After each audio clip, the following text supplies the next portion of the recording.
This is Reasonable Doubt with your hosts, Mark Garrigus and Adam Carolla. Yeah, get it on. Got to get it on. No choice but to get on mandate. You get it on, and welcome to the best hour or so in the universe. It's Reasonable Doubt. I'm Adam Carolla, and that's Mark Garrigus in New York City. New York City, where we aren't shut down. So, although indoor dining is shut down, but enough restaurant talk. I'm closer to the seat of power, Washington, D.C., where what a week, huh? What a week, man. What a time. You know, I don't know what that old, I don't know. What a time to be alive. Yeah, I don't know. It's some old Gaelic or something toast, but may you live in interesting times, I think is the toast. And I think we're there, although interesting means like the World's Fair and the Olympics coming to town, I think, not rioting and, guys getting shot at in D.C. and that kind of stuff. But certainly interesting. That's for goddamn sure. So, well, it certainly is.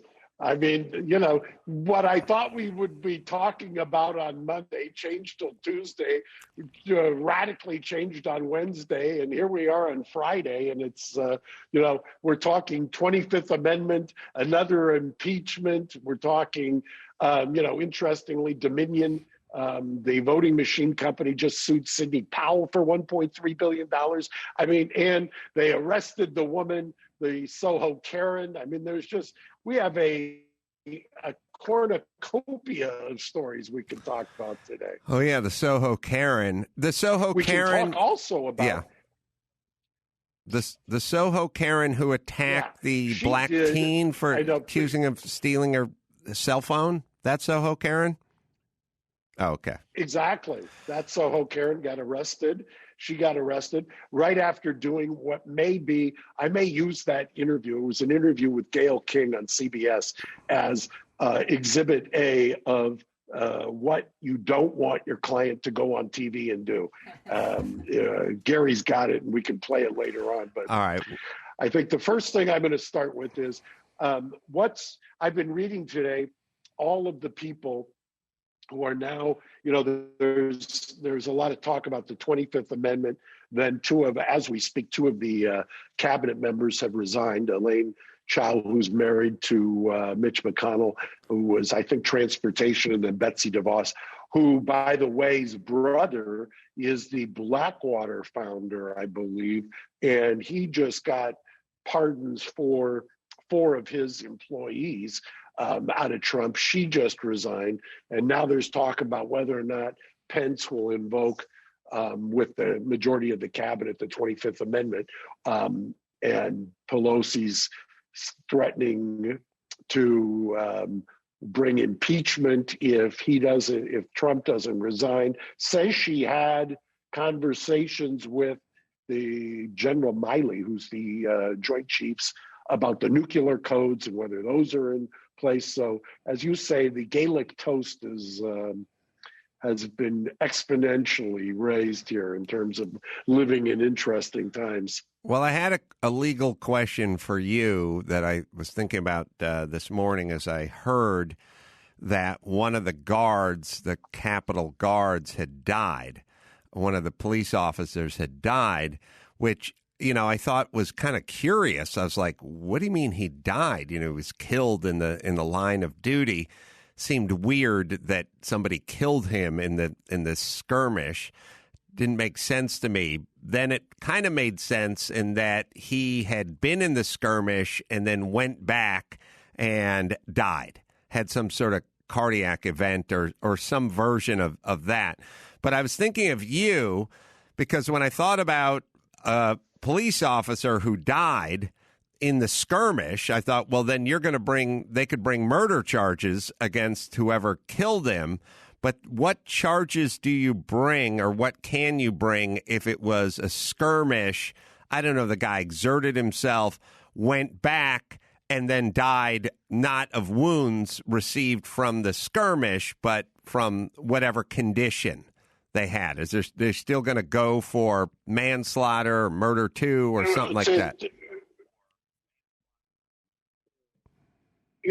I could see, at least in some jurisdictions. I don't pretend to be an expert on DC law, but and what you could do there. But the if federal law applies, and if they want to show that if somebody can say that the injuries in the skirmish were a causation, if they proximately cause the death, I could see a involuntary or an implied malice murder. I mean, that's not uncommon. Normally you see that. I've defended more than 5 or 6 cases over the years where there were skirmishes outside of a club in Hollywood, for instance, or a couple of packs of Barmos in the Valley, and then during a fight, somebody dies later on and they charge murder. So I can see that. I mean, I can see where that or a voluntary manslaughter, that fits square into a voluntary if there was some kind of a punch thrown. You'd have to know more about the skirmish and who was there. But then I also took a look at, it's interesting to see I haven't watched the entire tape, but, there's going to be quite a few ramifications out of that rally that led to the DC taking over of the Capitol. And I can see a AG, I can see a U.S. attorney at some point in the next month coming up with charges based on the rally, and that'll be interesting. And you talk about the tension between free speech and whether or not, that old expression, yelling fire in a theater, which goes back to the Oliver Wendell Holmes, and that case was basically Brandenburg, I think, in the 60s, kind of refined that case. But whether speech leading to a riot ends up in injuries, whether you can prosecute somebody there's some fascinating legal issues there. I think, according to Gary, the federal murder investigation has been opened. I think the guard died of some sort of medical event that didn't have to do with like a head trauma or something like that. It's a little unclear in the articles, but what it says is that he was injured on the 6th, which was the day of the festivities, and then he went back to his station, collapsed, and was admitted to the hospital, and then succumbed to his injuries the next day. But it doesn't specifically say what. I'll keep digging. Okay. And he was relatively young, right? He appears to be in his 40s. Or something? I think relatively young. Yeah, relatively young. So, and I had this right. It's interesting. Now, there also has been reported 4 other deaths, but I know there was one with a woman who was a veteran, and I've been following some of her rants, for lack of a better term, that they posted posthumously, that she apparently had bought in hook, line, and sinker into many of the so-called conspiracy theories. And then she was from San Diego, I believe. She was a veteran, right, Gary? Yeah, she was a veteran from San Diego. Shot in the neck, I think. Yeah. And interesting, there are legal theories, by the way, where, and there's much litigation around them, where if you start a provocation in one of your so-called, it's generally in a robbery, for instance, where you go into a location with somebody else, then your crime partner gets shot and you're held liable under what was the old majority rule for the murder itself. So that's a potential liability as well, for even though it may not have been a so-called protester, trespasser, whatever you want to call, burglar going in, who did the shooting. Even if it was Capitol Police who did the shooting, then there's a question of whether or not you can hang liability on the people who provoked it. Some interesting legal issues. Yeah. The guy who died was 42, which does suggest there was trauma. Yeah, that's what I thought. Yeah, I've read several more articles, and all it says is he suffered injuries while engaging with protesters. No one gives specifics. The three, And now, yeah.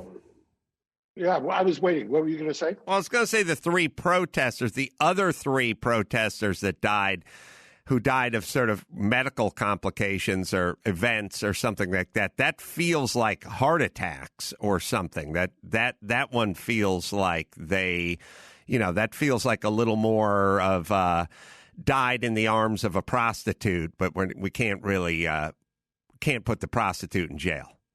That's what that one feels like to me. But I don't know about the other three.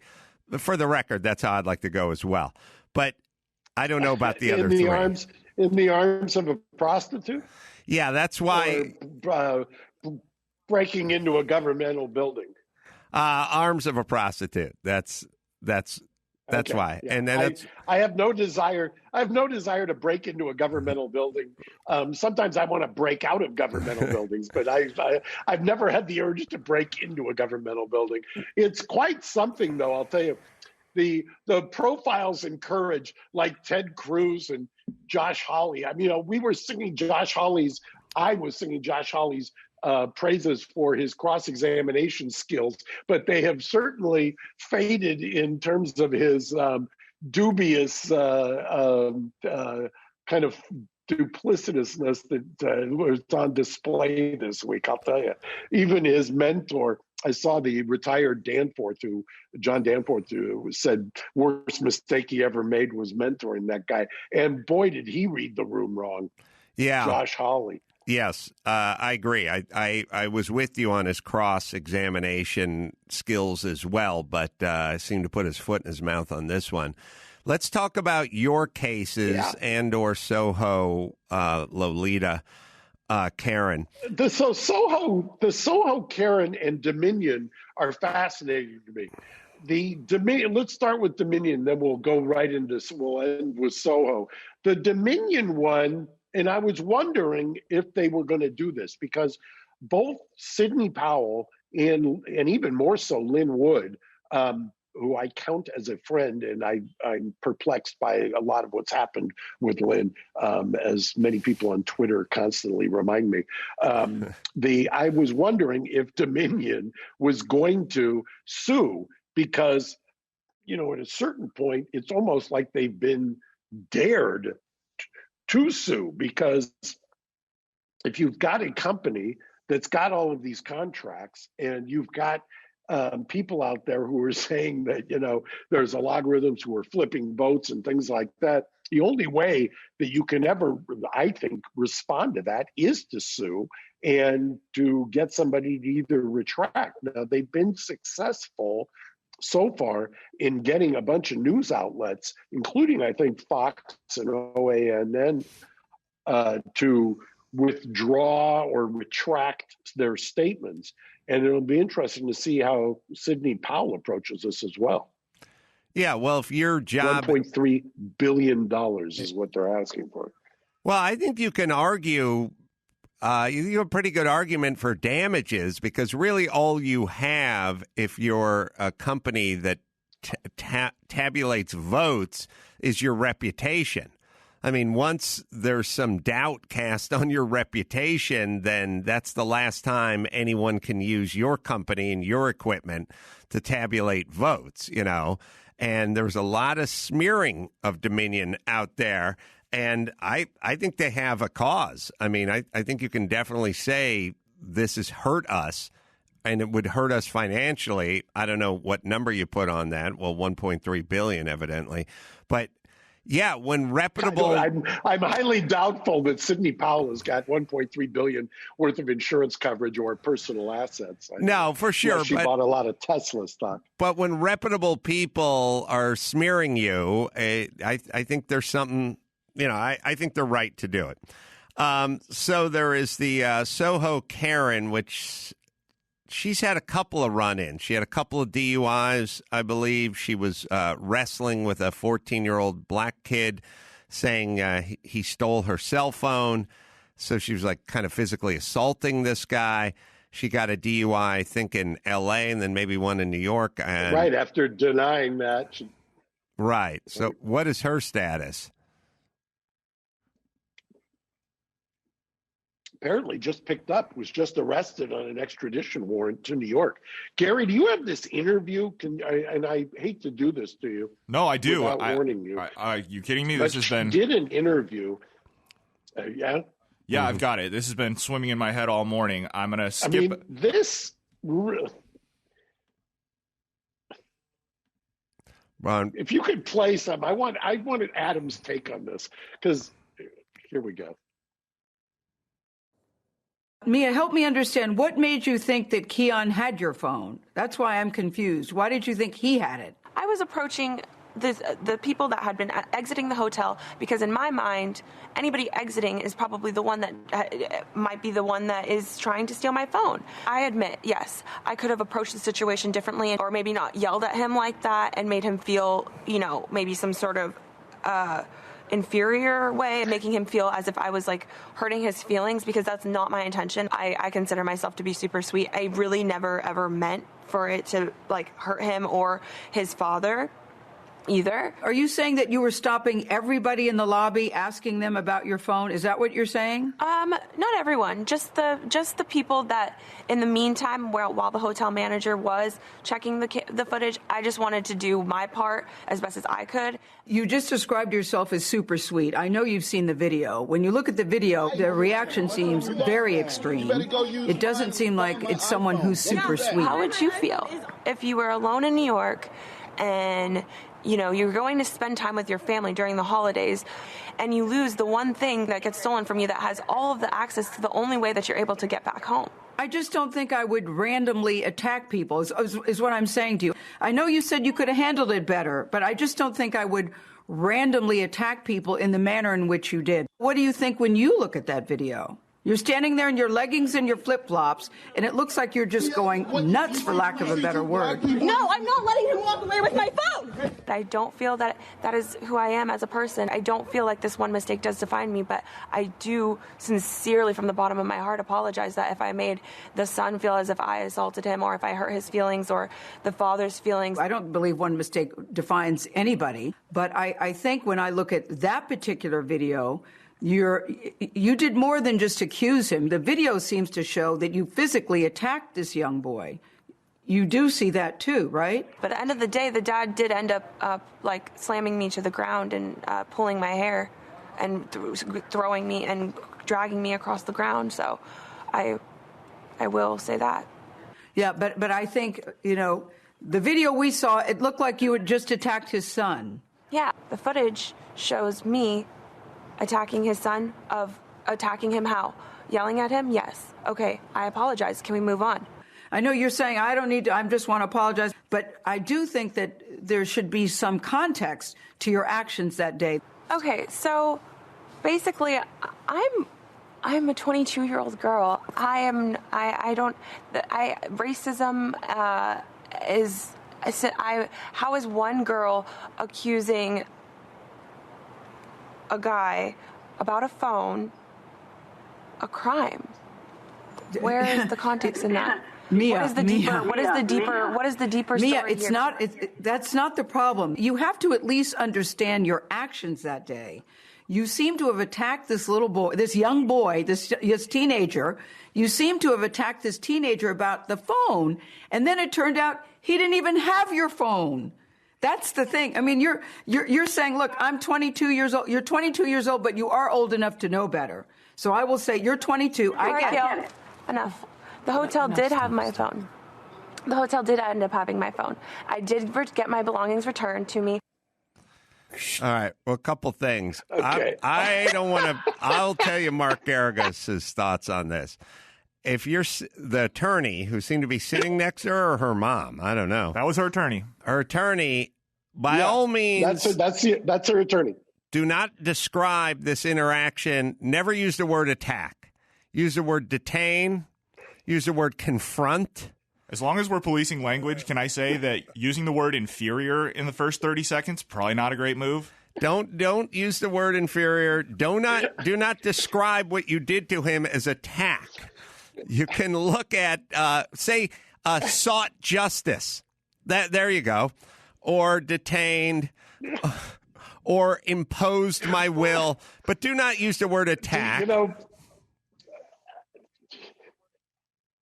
You know what really should have been done? After about 10 seconds, when you realize, first of all, it the cap with daddy on it, I think is not wouldn't have been one of my better moves. But I think after about 10 seconds, you noticed it looked like they were doing this by either Skype or Zoom on a laptop computer. I think what I would have done had that been me and my client is just do this.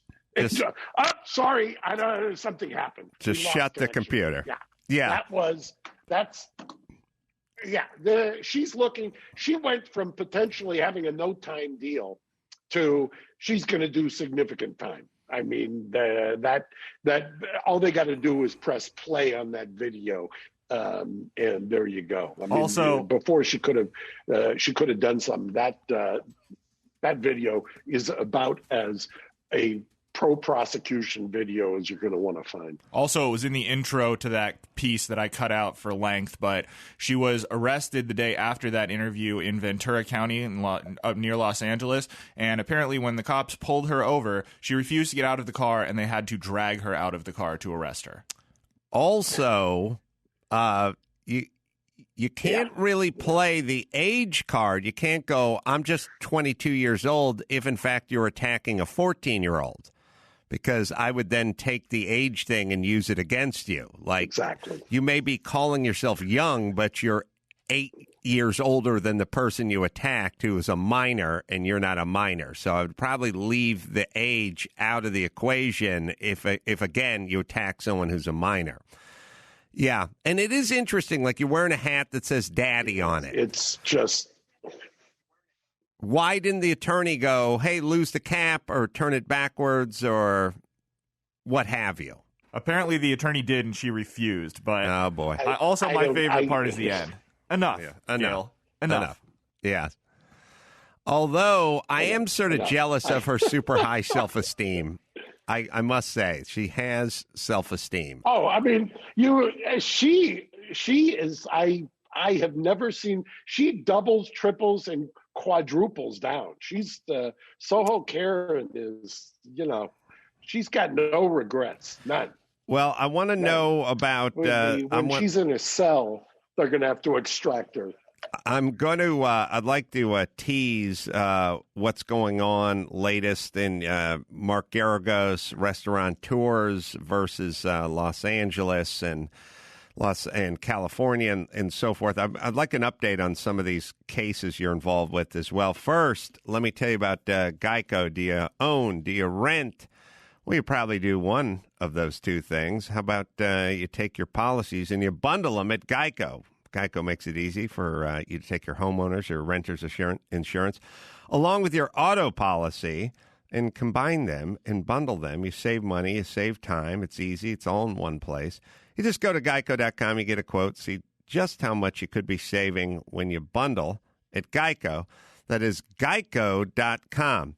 So the latest in the saga of the restaurateurs, for anyone listening, I'm out here in Los Angeles, and everything is shuttered. The restaurants are all closed. Trying to figure out what places are even open for takeout, because they say you can open your restaurant for takeout, but a lot of these restaurants just went, fuck it, we'll just close altogether. So you couldn't even get takeout from them. Where are we at with that case? Well, as you know, the law of unintended consequences, in my opinion, is LA shut down first and obviously forced everything indoors. And when you forced everything indoors, guess what happens? We all of a sudden have the craziest corona spread you'd ever want to see in LA. Right. And I don't think that's coincidental. I think that's exactly what happened, along with the fact that my guess is we probably had the variant, the more contagious variant in Los Angeles before anywhere else, or at least at the same time that it was in the UK. Now you've got a situation where the county appealed and got a stay from the Court of Appeal of an order that had already expired, and the reason they did that, obviously, is because all they care about is they don't want to have to justify in the future their order, because that's what the judge ordered them to do. He said, you can't enforce this order because you got no data. And on top of it, if you're going to put out a new order after December 16th, you have to justify it. They don't want to justify it, because frankly, there is no justification. So now we filed against the state. Our plaintiff in the state is Angela Marsden, who's the woman at Pineapple Hill, who I went out there to that location. It's astonishing. She shares a parking lot in the valley there with a number of other places, including an In-N-Out, which is kind of around the corner. And so what they did was, in that video that went viral, some 10 million views, they allowed somebody in the same parking lot 25 feet away from where she had people outdoors. The film production company could have outdoor dining there, but she could not, 25 feet away. And to her credit, she kind of took a stand and has taken a stand. Others have tried to do the same, and the county is now doing everything they can to make examples out of people. But we filed in the state, and I anticipate within 72, 96 hours of this dropping, that we will ask a federal judge to enjoin the state. I think it's become apparent. It's interesting to me, for all of the criticism, rightful criticism of Trump and the federal response, I think the state response has been equally lame. And you can lay that at Gavin Newsom's feet. I mean, it's obvious to me, at least, that Newsom is kind of controlled, making decisions by which lobbyist gets to him or which lobbyist has most access. Therefore, the lobbyists for the film production companies, obviously, all of a sudden that becomes essential, and restaurants outdoors are non-essential because they don't have as good a lobbyist, apparently. And I think that we're seeing the destruction of an entire industry here at the hands of the government. It's just, to me, it's just unbelievable. Not only because I'm in the business, but like you, Adam, I love to eat out. I love to enjoy restaurants, and why they think that what has failed before is going to work now, is basically the definition of insanity. I sent out a tweet that probably got, 1.5 million views, which is, I said L.A. needed to lock down longer and lock down harder until we could get our numbers down to cities that didn't lock down. Yeah. And I don't understand why you have to, it's almost become kind of an ideological, borderline religious kind of belief. You either believe wholeheartedly that locking down solves this, and you lock down harder. And don't bother me with empirical evidence. Don't bother me with the fact that it's failed, or that it does fail repeatedly. And worldwide, you've got global data to take a look at. And I don't understand why we can't be fluid enough to say, maybe we were wrong about this and we're going to make an adjustment. Why is that?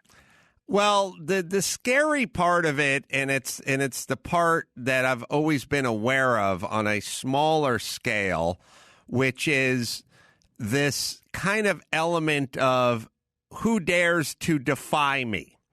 So when you deal with the Department of Building and Safety as much as I have over the years, in terms of doing projects and permits and things like that, you'll run into these situations all the time. There's one I've spoken about before, but it kind of falls under this heading, which is I'm putting in a dishwasher. The guy wants to know where that breather is at the top, sticking out of the counter, the weird snorkel chrome thing in the middle of the counter. I told him this thing is this Fisher-Paykel thing from Europe. It's new. They figured out, on page 34 of the installation guide, page A tells you how to do it with the breather. Page 34B does breatherless installation. You make a loop at the top. It's under the counter. You don't have to drill a hole in the counter. Of course, the inspector comes by and goes, "Where's the breather?" I then show him the manufacturer's instructions for breatherless installation, and he looks at it, and he goes, "I still want to see a breather."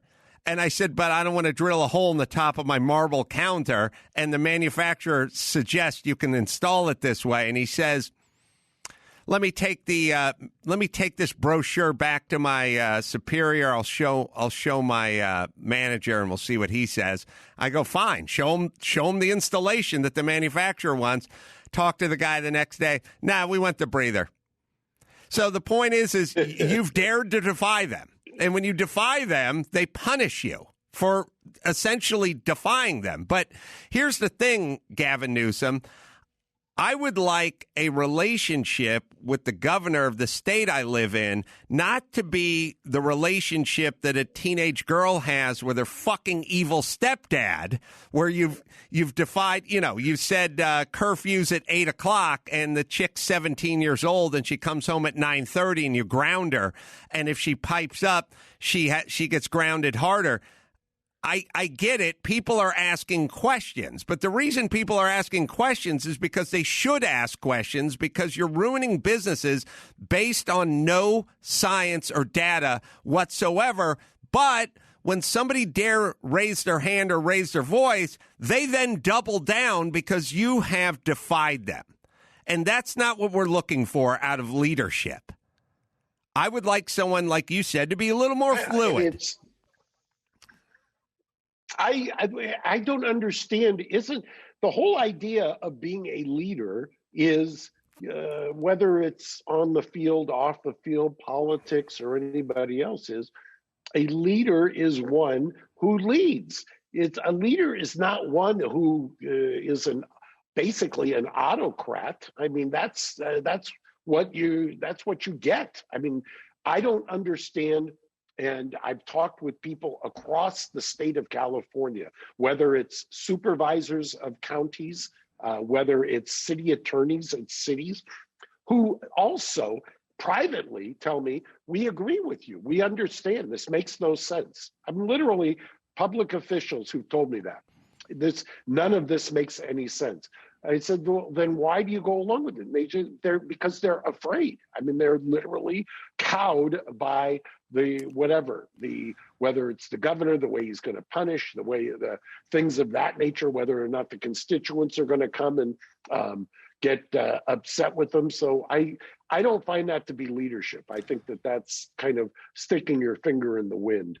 Well, also, you can just tell by the reaction. You fight them on behalf of all the businesses that are going under. You ask them to present evidence to suggest that what they're doing made sense, and they can't produce that evidence. So at that point, you're supposed to change direction. If, in fact, you're leading, you need to now go find a mirror, look into it, realize that maybe you made the wrong choice, not double down on your choice.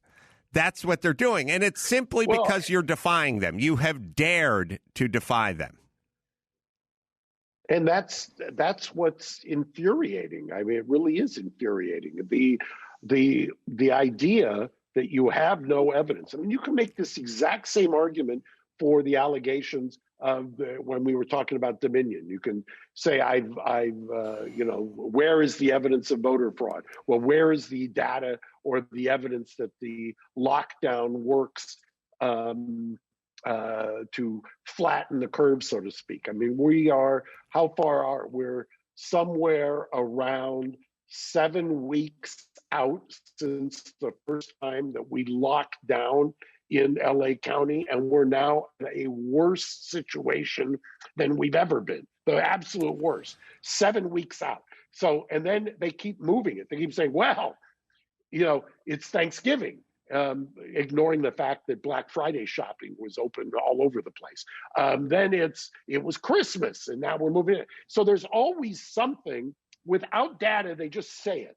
So it was people gathering or people traveling, or anything goes, as opposed to what is really happening, which is indoors, poor ventilation, and congregate of strangers, by the way, which is every courthouse in Los Angeles, which is still open. Explain to me how any of that makes sense and why they keep doubling, tripling down on the things that are making it even worse. And then explain to me why you wouldn't immediately go in and inoculate, vaccinate the elderly or people in assisted living. You want to kill off the mortality rate, pun intended. You want to damp down the mortality rate. You go to where anywhere from 61 to 68%. Last time I looked in the city of Pasadena, which has its own health department, on their dashboard, that's where almost 7 out of 10 deaths are associated with assisted living centers. So wouldn't you immediately go in and vaccinate there? Isn't that where you would start? I mean, obviously frontline, or people who are getting exposed in emergency rooms. But if you've got 1 million doses, why not go and target the areas where people are dying? Well, again, you kind of captured it all at the beginning of that soliloquy when you said, explain to me why. The answer is, I don't have to explain anything to you. I do what I want. We have a, majority, super majority of Democrats, and they're going to do what I tell them to do, and I don't need to explain to you jack shit. So you just pay your taxes and do what I tell you to do, and if you defy me, I'm going to arrest you. That's not what you're looking for out of leadership or government, but that's where we are. The recall effort, by the way, for Newsom is past 1 million signatures, so we should definitely keep that going. Where should we go? Is it recallnewsom.com or something like that if people want to sign up for that? I was driving through Old Town Pasadena in our neck of the woods the other day, and I was seeing all these restaurants that had done all the modifications, put the cement barriers out front, moved all the tables out past the sidewalk, set up all the umbrellas and everything, and they're all just shuttered. There's nothing going on in any one of these places that had done all these modifications to try to conform to whatever the regulations were 3 months ago. I'm curious about, I just popped in my head, but this whole Kenosha situation. These officers were, what was the story there? Before you guys go there, let me just give out recallgavin2020.com. Recallgavin2020.com. Okay, go there, everybody. Yeah, Kenosha, I have not followed. It's kind of been swallowed up by by all of the news out of D.C. and whether the 25th Amendment is going to get invoked, or whether he's going to resign, or whether Pence is going to do this or is going to do that. And I noticed this week, and I wonder if it was done purposefully, that they waited to get kind of under cover of distraction, that they announced that they were not going to charge anybody in that case. Gary, what day did they announce that? No, your mic's not hot, Gary. It was the same day or the day before. I think it was the day before, if my memory serves. And it was apparently done in secret, but it was not a well-kept secret. And the DA came out and gave about a 2-hour press conference explaining all of his logic behind it and all of that. Yeah. So I don't know what that was the take where the guy showed up at the estranged girlfriend's place, and he was walking around to the driver's side of the minivan or whatever he was driving, the SUV, and the cop shot him in the back 7 times as he was Jacob Blake, as he was trying to get into the vehicle. What do you think? My take on those always is if you're a civilian and did that, would they have prosecuted? I understand the undercolor of authority, but I just think there are so many times where force is used where force doesn't need to be used. But that's I'm not in the weeds on that case as much as I probably want to be or should be to even be expressing an opinion. Did you watch the tape? Yeah, I watched the tape. Isn't there a video or a body cam? It's really unfortunate. It is a kind of a situation where the guy obviously was defying whatever the commands were of the police, but what else is new these days? The cop was sort of following him with his gun drawn, and the cop had this sort of, he had a little moment in time. He could either, I don't think he was capable of subduing the guy because the guy had, I think they'd wrestled once with the cops and he kind of got up and was walking away. The cop had a very small window. That window was either I shoot this guy in the back or he gets into the car and drives away. Now, they were kind of doing this. There's a knife in the car, but it didn't really, that seemed to be neither here nor there. A lot of people have a pocket knife in their car. A lot of men and women just have a knife in their car, not even to use as a weapon, just to like open parcels or cut rope or, as a tool, as right. a tool. Right. So that seemed kind of spurious. There was a knife in the car. He was going for the knife, or he didn't know he was going for the knife. That part seems a little neither here nor there. It was basically, this guy's going to drive away in 1.7 seconds, and I either shoot him in the back or he gets in the car and drives away. That's basically, and of course the cop chose to shoot him in the back. Probably should have chose to just let him drive away. And that's basically it. There was a very, very tight window. He didn't shoot him when he was walking around the car. He very casually and slowly walked around the car, walked in front of the car, and the cop was just following him with the gun the whole time, probably telling him to get on his knees or, whatever it was. And he just walked around, opened the door, and was kind of leaning in, but it wasn't really like I'm grabbing for a knife. He was going to drive away. And the cop couldn't do anything about it, and the cop shot him. And it's a messy case, but it'd be a hard one to prove because the cop could say, "Oh, we didn't know if there was a kid in the car, or we didn't know if there was a knife in the car. We heard there was a knife in the car," or he could have run over another cop when he was pulling off. Like it'd be a hard one to prosecute, I think. Of course, anytime someone is shot in the back at point blank range, it always looks fucking bad. What it always plays out to me, and there's been many of these cases, the guy passed out in the drive-thru at the Wendy's or wherever that was, that case as well. Almost the more damning part of this as it pertains to law enforcement personnel is how they're unable to subdue civilians. Like there's two cops. The guy basically whoops both two cops drunk out of his mind and then stands up, takes the taser off the one and starts running. You know what I mean? Like, why aren't you able to prevent this guy when there's three cops there from getting into the fucking car without shooting him? To me, they always want to talk about training and about, not using the force and, and the weapon and not discharging the weapon and all that kind of stuff. But there should be some focus on if two cops pull a guy out of the car who's drunk out of his brain, that guy shouldn't be able to beat and subdue both cops, remove a weapon from one of them, and take off. This happens a lot, and then of course the shooting begins after the guy gets the best of them.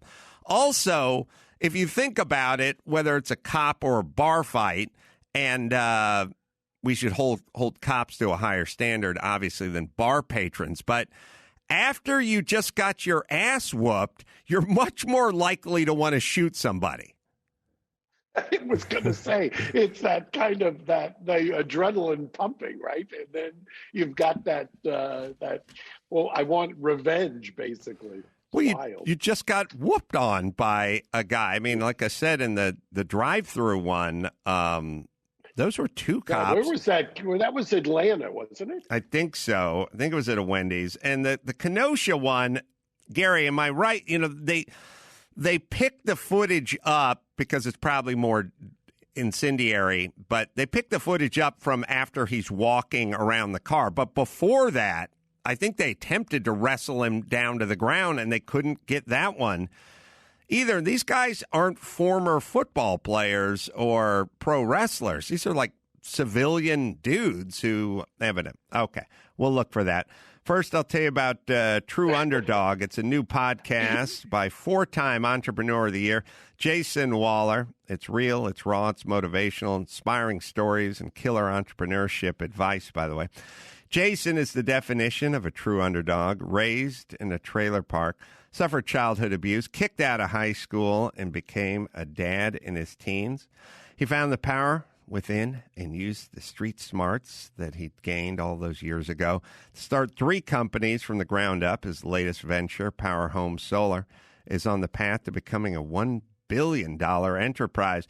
Head to True Underdog Podcast and hear how Jason and high-profile guests turn their lives around. You can subscribe at True Underdog Podcast at Apple, Spotify, YouTube, or on your favorite podcast app. It is True Underdog Podcast. Gary, did he wrestle a couple of those cops down before? Yeah, give me about 30 seconds and I'll show you a pretty shaky video, but it's... Is this a video taken by a bystander? Yes. Not a body cam. Correct, bystander. And it's a little shaky. And it's I do remember this. We talked about this. Right? Yeah, it's also... There's kind of I wish we had part of the press conference. Did you watch any of the press conference? I did not have time this week to watch the press conference because everything else that was going on. But I think Gary was right when he said it was about 2 hours or so, wasn't it?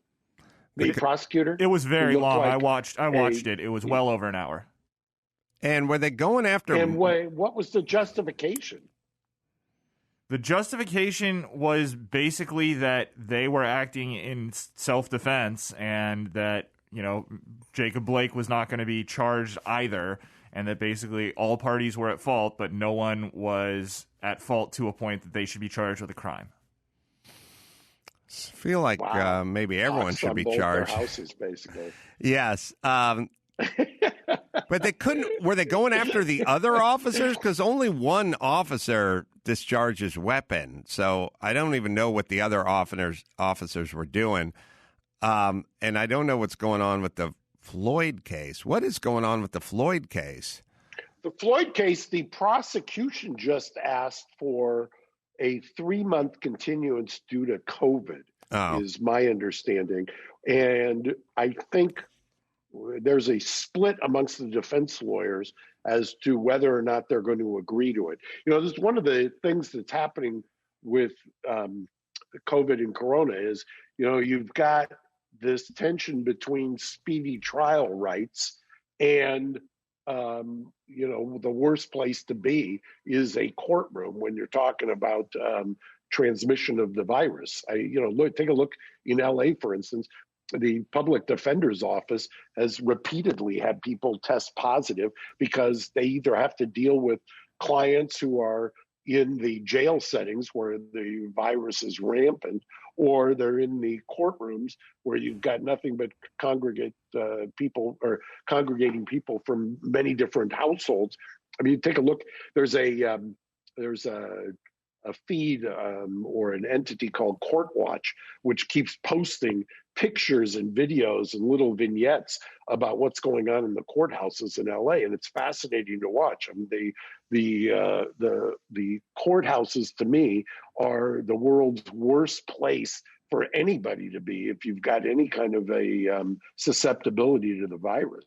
Do we have the hospitals would be number one? We have the video of the video. Yeah, so you can see the cars in the background, and that video just into our there's, newsroom. I guess, 2 or 3 cops on the same street of the shooting out there, and they're sort of it's a shaky video. Little kid, yeah, it's a very shaky. Was that a little kid right there, huh? Yeah, I would ask people to leave their kids, don't bring their kids when the cops are wrestling with the nice man in the street. Yeah, I guess they were wrestling around. Yeah, so if you zoom in a little bit, it looks like they're on the passenger side near the rear wheel of that car, and they're struggling with him, and then he ends up walking around the front of the car, and then when he's by the driver's side, door or front wheel, that's when the shooting occurs. Yeah. Damn. So the last thing I want to talk about, what are we? How many days left until the end of this term? 11. When this drops, Gary, we will 11. be 11 days. So if you're Trump and you're pissed off at Pence, 2 of your cabinet members have resigned. They're talking about impeaching you. I don't think that he's going to get impeached and convicted because they would have to pull off 16 or 17 senators in the Senate to convict. And I just don't see that happening this quickly. But at the same time, in your heart of hearts that the minute that you're not president anymore, the Manhattan DA is staring you down and probably going to indict you criminally. First of all, do you pardon yourself or resign before to have Pence pardon you so that you have no federal exposure, knowing that the Manhattan DA is still out there? Or, and because self-pardon, I'm not so sure. I don't think that there's a definitive legal basis upon which you could say, okay, I'm going to be able to do it. Do you resign first and have Pence pardon you? Or you pardon yourself, take your risks? Knowing either way, whether it's Pence or a self-pardon, you still have to deal with the state, meaning the state of New York and the Manhattan DA. What do you think? Well, here's what I think. The days of Trump and vanity and wanting to be popular or wanting to win over the press or any of that are long. That ship has sailed many, many years ago. So in terms of optics, kind of the good news for Trump is, he's right up there with, Charles Manson and the Unabomber in terms of likability, in terms of press favorability, in terms of his name couldn't be muddier than it already is. With that in mind, he's now free to do anything he wants, regardless of the optics, because he's not. He now does not have the burden of a legacy, or how he's viewed, or how's the New York Times gonna take this? You know what I mean? Like, I do think that a lot of people factor in 2 things. They go, well, here's what I want, but on the other hand, what are the optics of me pardoning myself, or what are the optics of X, Y, or Z, and what's the headlines in the USA Today going to read, or what are they going to lead with on CNN? He's now so far past that in a way he's freed up to just do anything, no matter how outrageous it sounds, to benefit himself.